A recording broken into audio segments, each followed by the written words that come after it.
दोस्तों, नियोजित शिक्षकों को राज्यकर्मी घोषित किए जाने की मांग फिर उठने लगी है। बिहार में लाखों नियोजित शिक्षक कार्यरत हैं, फिर भी उन्हें राज्य सरकार राज्यकर्मी क्यों नहीं मान रहा है। आज की इस वीडियो में हम आपको यह अमेजिंग फैक्ट बतलाएंगे जिसे आप जानकर हैरान रह जाएंगे। शिक्षक और शिक्षा से जुड़ी हुई हर विशेष सूचनाओं के लिए हमारे YouTube चैनल टीचर रहमत को जरूर सब्सक्राइब करें। साथ ही साथ हमारी वेबसाइट www.teacherrahmat.com को विजिट करें और आने वाले पुश नोटिफिकेशन को अलाउ करें। यहाँ आप डिपार्टमेंटल लेटर, टीचर नियोजन, नियोजित टीचर संबंधी ज्ञानवर्धक जानकारी पाने के साथ साथ बोर्ड और प्रतियोगी परीक्षाओं की बेहतर तैयारी पाएंगे। आप सभी परीक्षाओं के PDF notes, quiz, mock test आदि भी प्राप्त कर सकते हैं। बिहार राज्य में लाखों नियोजित शिक्षक कार्यरत हैं, फिर भी सरकार उसे राजकर्मी नहीं मानती। यही सरकार राज्य के चपरासी को राजकर्मी कहती है, लेकिन शिक्षकों को नहीं। इसका सबसे बड़ा कारण है वेतनमान में अंतर। राजकर्मी का वेतनमान और इसको मिलने वाली सुविधा नियोजित शिक्षकों के वेतनमान और मिलने वाली सुविधा से काफी अधिक है। वर्तमान में नियोजित शिक्षक का जो न्यूनतम वेतन है 15,380 मूल वेतन है, वहीं राजकर्मी का न्यूनतम मूल वेतन 18,000 है। इसके अतिरिक्त राजकर्मी को बहुत सारी सुविधाएं दी जाती है, नियोजित शिक्षक जिनसे अभी भी वंचित हैं। नियोजित शिक्षकों का ईपीएफ डिडक्शन होता है, वहीं राजकर्मियों को एनपीएस मिलता है,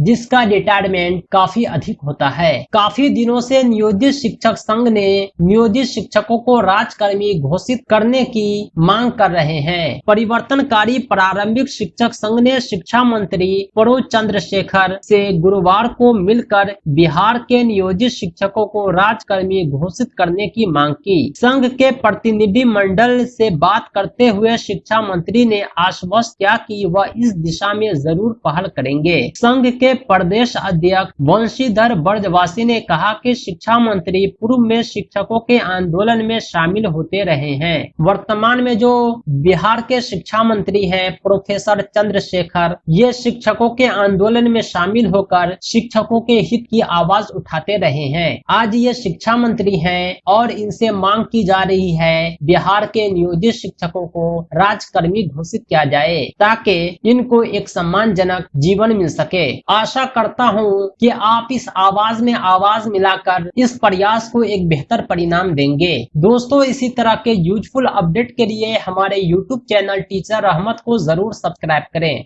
अगर मेरे वीडियोज आपको अच्छे लगते हैं, अगर आप मुझे सपोर्ट करना चाहते हैं, तो हमारे चैनल की सदस्यता जरूर लें।